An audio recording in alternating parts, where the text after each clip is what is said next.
BRICS 5 major world economies का एक group है जिसमें ब्राज़ील, रशिया, इंडिया, चाइना और साउथ अफ्रीका शामिल हैं। इसको बनाया तो 2009 में गया था, लेकिन अभी रीसेंट टाइम्स में ये काफ़ी अटेंशन में आया है। ब्रिक्स का 15th समिट साउथ अफ्रीका के जोहान्सबर्ग में 22 अगस्त से 24 अगस्त के बीच होगा।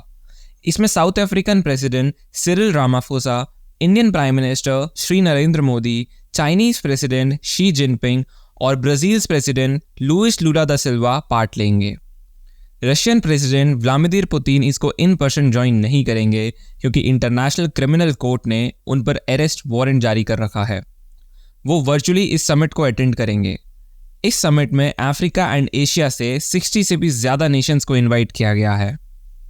ब्रिक्स ने रिसेंटली उनके आने वाले इंटरनेशनल फाइनेंशियल सिस्टम के फंडामेंटल्स पर एक रिपोर्ट पब्लिश की है। इसमें से मेन कंक्लूजन्स ये हैं कि फियाट डॉलर और वेस्टर्न करेंसीज को एज पेमेंट्स एक्सेप्ट नहीं किया जाएगा, ना ही ब्रिक्स की करेंसी और डॉलर में कुछ कन्वर्जन पॉसिबल होगा। There will be zero convertibility. साथ ही फिक्स्ड एक्सचेंज रेट्स होंगे instead of floating exchange rates, जैसा अभी चल रहा है। जिन कंट्रीज के पास कुछ रियल वैल्यू वाली कमोडिटी होगी, उन कंट्रीज को ट्रेड में प्रेफरेंस दिया जाएगा। ब्रिक्स में ऑलरेडी बहुत सारी कंट्रीज ने ज्वाइन करने के लिए रिक्वेस्ट किया है, जैसे Saudi Arabia, UAE, Israel, Turkey, Egypt, Pakistan, Nepal, Maldives and the list goes on. कुछ यूरोपियन कंट्रीज जैसे फ्रांस एंड ग्रीस ने भी ज्वाइन करने की इच्छा दिखाई है। साउथ अफ्रीका के ब्रिक्स के एम्बेसडर ने रिसेंटली बताया कि यूरोप से कई कंट्रीज ने रिटर्न में फॉर्मल रिक्वेस्ट भेजी हैं to join BRICS. Dedollarisation करने के लिए कंट्रीज पहले नेशनल करेंसी पर शिफ्ट होंगी, देन मिक्स्ड करेंसी पर एंड देन फाइनली एक न्यू कमोडिटी बेस्ड करेंसी बनाई जाएगी। इसलिए इंडिया ने काफ़ी टाइम से रुपी में ट्रेड करना शुरू कर दिया है और उसी तरह चाइना ने युआन में, यूएई ने दिरहम में और रशिया ने रूबल में। कोई भी country single nation reserve currency बनाने के लेवल पर नहीं है एंड इसलिए ही 3 एशियन जाइंट्स को साथ मिलकर काम करना ही होगा।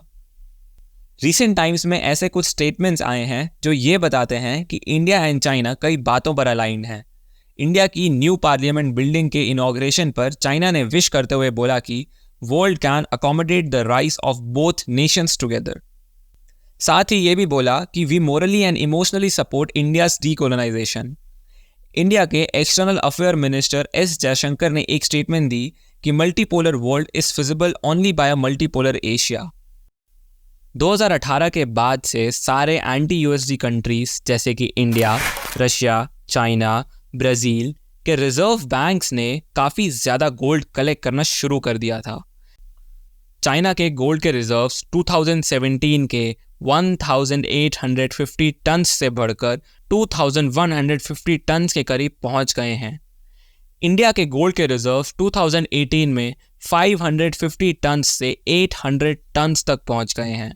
ब्राज़ील के रिजर्व 70 टन से 130 टन तक पहुंच गए हैं। रशिया के गोल्ड के रिजर्व्स अराउंड 1500 टन से 2330 टन तक पहुंच गए हैं। लंदन के LBMA वॉल्ट से सिल्वर काफ़ी तेज़ी से ख़त्म हो रहा है। उसके अभी के रिजर्व्स ऑल टाइम लो पर चल रहे हैं। इंडिया ने जुलाई 2022 में LBMA से 1764 टन ऑफ सिल्वर इंपोर्ट किया। 2022 में इंडिया ने total 9450 ton of silver import किया, जो कि इंडिया का हाईएस्ट एवर एनुअल इंपोर्ट है। JP मॉर्गन और सिटी बैंक US का 90% से भी ज़्यादा प्रेशियस मेटल कंट्रोल करते हैं। 2021 के लास्ट क्वार्टर में JP Morgan reported $28 billion in precious metal derivatives. अब 2022 के फर्स्ट क्वार्टर में JP Morgan reported $330 billion in precious metals derivative. Basically, JP Morgan took the position in derivatives and sold the gold to Switzerland. जुलाई 2022 में Swiss bank में around 38 ton of gold US की तरफ से export होता है और उसी मंथ में चाइना स्विस बैंक से 80 टन ऑफ गोल्ड को इंपोर्ट करता है। These cash flow speaks a lot. एक एक करके सारी कंट्रीज अपनी हिडन कमोडिटीज जैसे rare earth minerals, gold, silver को ओपनली डिक्लेयर कर रही हैं, क्योंकि बहुत जल्द ही कंट्रीज अपनी करेंसीज को कमोडिटीज से पैक करने वाली हैं। आंध्र प्रदेश में साइंटिस्ट को 15 रेयर अर्थ मिनरल्स मिले हैं, जैन 2023 में स्वीडन में यूरोप के लार्जेस्ट रेयर अर्थ रिजर्व्स मिले हैं। दुनिया इतनी तेजी से बदल रही है कि डी डॉलराइजेशन से रिलेटेड रोज नई अपडेट्स आती हैं। सारी अपडेट्स जानने के लिए भारतवर्ष को सब्सक्राइब करें and stay tuned for the next video. जय हिंद, जय भारत।